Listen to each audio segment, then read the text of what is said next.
Sophisticated investors know that returns mean nothing without understanding your risk.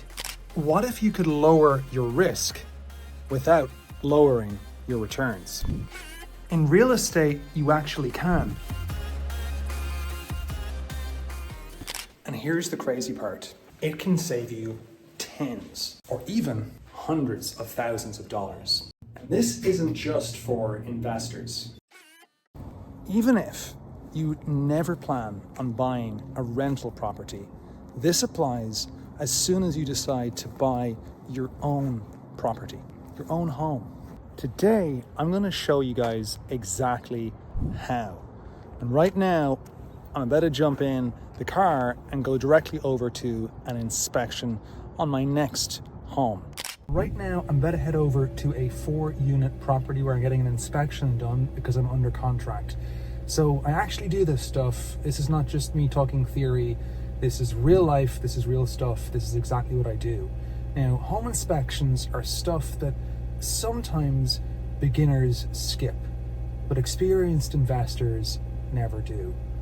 So as I head over there today, in the next few minutes in this video, I'm going to talk to you about 3 things. I'm going to break down why some beginners skip inspections and why that's a mistake, what's actually involved in a real inspection, and specifically what I'm looking for today in this multi-unit inspection under contract.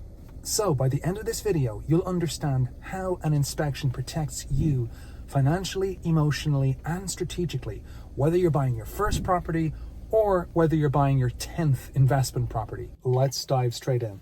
If you're working on improving your finances and you're wondering what the next step could look like, I am hosting a free workshop that shows a simple, beginner-friendly path to buying your first property, even if you don't know where to start. If you want clarity instead of overwhelm, you can join using the link in the description. So some people skip inspections, and a lot of the reason for doing that is because they want to waive that contingency just to get into the deal. Now that sounds great, like, you know, you're less contingencies, sellers love that, and you might get into a deal if it's a hot market. What I would say is those buyers probably have very high risk tolerance, or they have never experienced a Six Sigma event. I have. And, you know, this is exactly the lessons you learn. You don't want to repeat them. So and maybe, you know, people who are extraordinarily experienced, maybe I'll change my mind later, but, you know, I was a bit more gung-ho in my, I would say, second property. You know, after my first property, like as I got in, I kind of got a bit more gung-ho about it. But what you do is you discover that everything is wrong, and you could discover that, and you could discover that your budget triples, massive delays, and the only thing you didn't change is the location. You don't want to be in that situation, so we don't skip home inspections. In addition to that, what I would say is I like controlling risk. Warren Buffett does too, and so should you. Okay, so what does an inspection generally look for? So when we're looking through an inspection, I mean, there's different, you know, things in the contingency form. Maybe we'll talk about that here. So looking at a contingency form, you know, you can elect or waive several things, like the home inspection and environmental hazards. So that's, you know, a bunch of different things we'll talk about now. There's also a radon test that's separate, but you can sometimes get your home inspection to do radon. Radon is it's like an environmental thing here. In Pennsylvania, it's pretty common, so it's good to do that test. You know, there's also things like mold, mildew, fungi, other environmental hazards. You can elect them to do things like deeds, zoning, stuff like that. You can also look at doing things like, for instance, boundary surveys. So I'm getting a boundary survey tomorrow because I made the mistake in my first few properties. Like I thought, oh, this is a lovely driveway. And then I discovered in my very first property that there's an invisible line that you would never, it doesn't make any sense, but it is an invisible line that cut through the driveway, making it kind of a ridiculously thin driveway. And you had to park too close to the wall. At my second property, I discovered that the garage was pretty much built over the line because that was just how they did it back in the day, like 100 years ago. But I also discovered I had a bit more, so sometimes it's better. So this time around, I think privacy fences are just really good. Good fences make good neighbors. So day one, getting a boundary test, going to install a fence, get it permitted. Now you can, generally speaking, again, you can check your area, you can put it about 6 inches away from your boundary, and that way you don't really have to get permission from your neighbors as long as you get it permitted. And the laws change from place to place. Usually, like, it's 6 foot tall. That's usually a good height. But you want to check your particular township and get it permitted. Like, if you have a fork in the road and there's a good decision or a bad decision, I would suggest taking the good decision every time, right? Because if you go down the bad decision, now you're stacking up the probability that something will go wrong against you. So always choose the good fork in the road if you can. So permits are good. There are other things that you can look for, like lead paint. If you've got a house that's like 1978 or older than 1978, like lead paint checking, things like that. There's other contingencies that you can elect or waive. But in terms of the inspection, so today, we're kind of, a lot of these inspections, they look for general stuff like electrical, plumbing, roof, water, foundation, appliances, stuff like that. So what am I specifically looking for, you might ask? Okay, so today, I had a drone. I looked at a drone shot already of the roof, and I could see there was a good roof, good capping. I was told it was changed in 2020, not long ago. There's a little bit parts of the roof that, some of the lower roofs, the butane, the kind of more flattish roofs that looked a little bit dodgy. Looking at the deck, looking at supporting, there's like 2 decks, see what they're like. Looking at, things like the basement, I have a sneaky suspicion that there is asbestos piping, the actual insulation covering the piping. I did a little magnet test, brought a magnet, and just wanted to see if the actual magnet stuck to some of the metal under the sink, the pipes, and it didn't. So at first glance, it doesn't look like it's galvanized, which is good, because galvanized plumbing is a ticking time bomb. Another thing is lead. Now, when you scratch it like a coin, if you scratch the paint off, you'll basically find it's either a matte finish, possibly galvanized, or more kind of shiny, possibly lead. Now, there are other types as well. You get aluminum, you get like PB, quite common. Copper is gold standard. That'd be amazing. PEC as well is fine, even PVC to a certain extent. But the electrical thing, now I had this feeling, I could be wrong, I have a feeling that there is knob and tube, somewhere in the house. I don't know if it's active. If it's not active, it's not that bad. You want to remediate it, you want to remove it if where possible. But if it's not like being used, it's a different thing altogether. Also having a look at the fuses, circuits, if there are any open junctions, you can look at them. But now today is where we can actually open junction boxes through the inspector. I was not able to do that. I was looking for kind of things like, double wiring, single wiring, like having 2 wires going into one lug. But I wasn't allowed to take off the dead panel, the dead front on the panel breaker. So I really wanted to check the electrical thing. There were 4 new panels installed because it's a fourplex, 4 units. So I wanted to check that, but I wasn't allowed to. I asked for permission, but they said no, they wouldn't take the liability. If I could take it off, I could see straight away, oh, there's aluminum wiring, they'd be marked with AL. Oh, there's double lugging, there's a bunch of wires, two wires going into the same screw. What I could do though is I could shine a light where the breakers were, and I could just peek, and I could just see was there any green or white sort of substance coming out? Was there any burnt, like black or burnt kind of things between the breakers? Things that you might be able to see, but it's a relatively new thing, so I'm not too scared about it, but I wanted to check it. So plumbing and electric, big. I was here.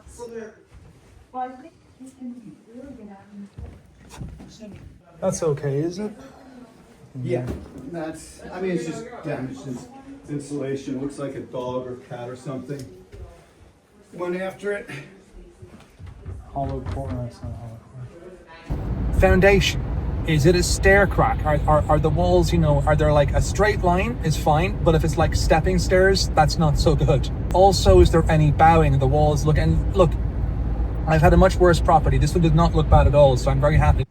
Right, we got Raj here. So, looks like there's an opener. Looks like there's a junction box just there. Ideally, yeah. Looks like there's a junction box. Looks like there's an opener. Ideally, yes. Yeah, do I have to? Well, This one here. I'd rather you over-informed than under-informed. Springs. I mean, I love the width, beautiful width. I did not have that width in my last place whatsoever. We've got some mats up there. Oh, this is much better. Oh, the difference between this garage and my last garage, night and day. All right, and you got a part. Good way, really good way. Like I had to replace the wall. The back wall was cracking, was bowing. I had to structurally support it. The doors, I had to replace the doors, replace everything, electrify it, do the ground. The ground was like literally slabs, everything falling, posts, footers. And then the guys that did the doors ruined the doors and ruined the things. I had to fire the GCs and it was cheaper to replace the doors again a second time around and all that stuff. So yeah, no cracking. You'll have a video. Oh, nice. There'll be a video with the report. You'll be able to click on the link and watch the video. Very cool. If you need a copy of it, just let me know and I'll send you it.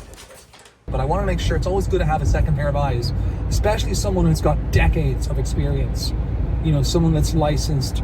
So I'm really looking forward. It's like a house tour. It's like getting a house manual, house science 101. This is super educational for all of you beginners. Your first house, you know, you go there, be there for the inspection, walk around with them, you know, ask your questions. Second time around, it's much better. Now, you know, after the second, it gets much easier each time. You actually know more questions to ask. The roof, the gutters, are the gutters, you know, taking the water far enough away from the house? Is it angled so it's not angling back? Is there pooling, drainage? Is there moisture in the basement, like signs of corrosion, like things like the sill plates or the joists? Is there any rock down there? Is there kind of a whitey substance or effluence on the walls indicating there's moisture? Is there a dampiness or a kind of a misty smell? Because the basement can be ridiculously expensive to remediate if there's water issues. Now you can just grade the soil away from the house so that it's positive rather than negative grading. What that means is that the soil it's kind of sloping away from the house, down rather than back in towards the house where the water would pool. But beyond that, that's just a basic. That's cheap. That's just a basic. The next thing is sump pumps. Now, sump pumps do a bit more. They kind of take the water out. If there's any water in the basement, they take it out. But that's not a catch-all. You know, ultimately, if it's a lot, you know, you want to do something like French drains, but that's super expensive. I had to do that. That was the whole 9 yards. If you've been thinking about buying your first property, but you feel unsure or behind, listen, you're not behind. You just haven't been given a simple roadmap to follow. Most beginners have the ability to start. They just don't know how. I'll walk you through the beginner roadmap in a free workshop. Tap the link and join us. So the foundation, you know, do we need any underpinning? Should you well, like, you know, the guy won't be a structural engineer necessarily, so he might recommend an engineer come out. I had an engineer in my last place. I'm going to ask him for things like, do you recommend an engineer? That's your knob just there. That one just there. Yeah, and that This is is asbestos. banded, so. Yeah, it's not active. We got some storage in here. Got an active leak. Oof, this is where they keep the bodies. Yeah. I wonder if that was the coal room. Yeah, it could have been for the coal or something like that. Usually they would need maybe There would not be a though, coal because there chute. would be a chute, yeah. Stucco, so you can't do invasive things unless you actually alter the language in the sales agreement. Generally you can't, but if you have something that's synthetic, like the modern, this is not so bad actually with the older stuff like my house, but the modern people have things like Dryvit or synthetic stone or synthetic brick or, you know, synthetic stucco, and sometimes you get moisture behind that. You need to penetrate it and do a test, and that's usually not allowed when you don't own the property. So that's something for the future to keep in mind. But you also want to, you know, check all the things like, you know, the landscaping. What does the driveway look? Are there any cracks, cement, you know, brick, stone, walls? The garage, I got a 3-car garage here in this unit, so I want to double check like the openers work, the door openers, the electric door openers, the doors themselves. It's all money. It's all money. And you might say, well, look, Michael, it's only about $600 for a door opener. Sure, but I had to get a door opener and 2 doors because my guys butchered the first ones, and it ended up costing me thousands of dollars. Having to do the doors, and then having to do the floor, and then having to, because there's too many cracks, then having to do the walls because there was bowing, and, you know, then having to electrify the place, you know, put electrical stuff in. I mean, there was just non-stop, and then plumbing, and, you know, there's just, and then you want to check also, like, just kind of, you know, were there signs of like illegal add-ons like ADUs, additional dwelling units, like, in-law suites, things like that. Also looking at the age of appliances, dishwashers, refrigerators, ovens, stoves, microwaves. What about the washers and dryers? What about the water heaters? You know, what about like if there's a furnace, if there is a boiler. So typically a boiler is when you're heating water, and a furnace is when you're heating air. Now the actual power of the boiler or the furnace, typically it's gas or oil that powers it, but the furnace technically is what heats air, and a boiler is technically what heats water. So you've got radiator heats, for instance, old-fashioned radiators that have water in it. Usually you're using a boiler. If you have, on the other hand, if you've got like more of kind of an air system with vents, then it's usually a furnace. Now, you know, you want to check with the water heaters. Are the TPR valves, so they release, are they like pointing at your face or at your foot? Like, do you want to have them close to the ground? Sometimes they're small little things that need to get done. You know, there's usually an inordinate amount of small things, but this really will give me much more peace of mind. So I highly recommend it. You know, making sure that when you're doing these properties, you do want to check. You want to check what exactly are you getting here. So, wish me luck, guys. I'll definitely need it. I'm hoping there's not too many bad things today. So, you know, I'm almost there now. If I can, I'll record some of it, and also record this whole journey, because it's been quite a journey getting this fourplex. Again, you don't have to jump all at once and do, you know, a whole multi-family, you know, with like 4 different tenants and a fifth one, in the sense that there's like a 3-car garage and a contractor, and, you know, pretty much $1 million property range. This is not like you're seeing me at level 100. You're not seeing me at level 1. Like, I started by looking at rental arbitrage. I didn't even own the property. I couldn't change a light bulb. I couldn't unplug a toilet. So I didn't even want to own it, or liability, anything like that. I got in for 10,000, 2,000 deposit, 2,000 first month rent, 6,000 furnishing, and I made thousands there in the first year. Today I don't do any work for that property, still make 1,000 net profit a month, roughly speaking, on average, short-term rental. So I moved then into a $23,000 down payment. It was a bit more for the next one, single family short-term rental. Made a killing on that, 100% economic value return. Then I moved into a duplex. That was the one that had a lot of issues with. Went from 460, which was the first property that I bought, to 506, 750 for the second. This one I'm currently under contract at 925. Can't speak too much about it right now, but it's a really rapid close. So it's 4 weeks from the date that we settled to the date that we'll actually close. So the execution date till the date we close, only 4 weeks. So it's pretty rapid. This one here, 925 coming in, really great seller, really great team. It's a bit of a new team this time around. I'll talk about how I searched for it, found it, negotiation. It's off-market deal. It's super rare. Only about 300 approximately of these particular things in the 4-county area. For anyone, I'm from Ireland, my home country. Anyone watching that's kind of the equivalent of like Dublin, Louth, Kildare, and maybe Meath, right? So we're looking here in America, like we're looking at kind of Bucks County, Chester County, Delaware County, Montgomery County, right? Anything outside of Philadelphia County, because I don't like the Philadelphia County in terms of the landlord restrictions, and also in terms of the 5% city tax you'd be paying, you know, on all my income. So I wouldn't want to do that, because I'm living here. Again, that's part of the trick, right? Is you live in one of the units, you rent out the other 3, your mortgage gets paid, they're paying down your principal pay down, they're buying your retirement. You get super low, like I'm bank hacking 5% down. Even if you're watching this and your credit sucks, you got 500 credit, you can still get in at 10%. If you got only 580 plus, you can get in at around about 3.5% FHA. Now you will need a W-2 to make it easier to qualify, but that doesn't mean you need a huge amount of money. Now, again, this one, you know, you can work it out in the comments. Around about 46, I'll check it out later, about 46K for the down payment. It's about 5% of 925. I'm not, maybe off by a little bit, but you know, then there's, of course, you know, you can almost double that when you look at closing costs, and you look at, I'm paying down the interest rates, because I'm going to hold it super long term. This is buy and hold. I want to break that sell button. Much better to do that, because sellers, you know, they got to pay, you know, quite a lot of, this guy negotiated, but like generally if you're selling through an agent, you know, to minimize your headache, you might be paying 5% in commissions between the buyer and the seller. You know, you're going to be paying all kinds of stuff. You know, it's not just your transfer taxes, but you got to pay a lot of capital gains tax unless you 1031 exchange it. So it can be very expensive. But again, guys, you know, it doesn't all have to be done at once. You can do these properties like one at a time. You can kind of start small and go from there, get into bigger and bigger and bigger ones.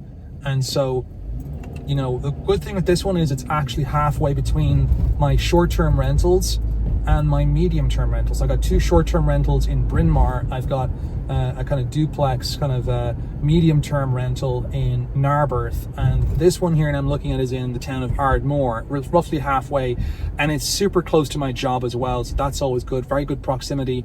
Not that I'm anymore kind of really the manager. I've got management teams now managing it for me, maintenance, cleaning, etc. So I really try to stay remote as if I was out of state.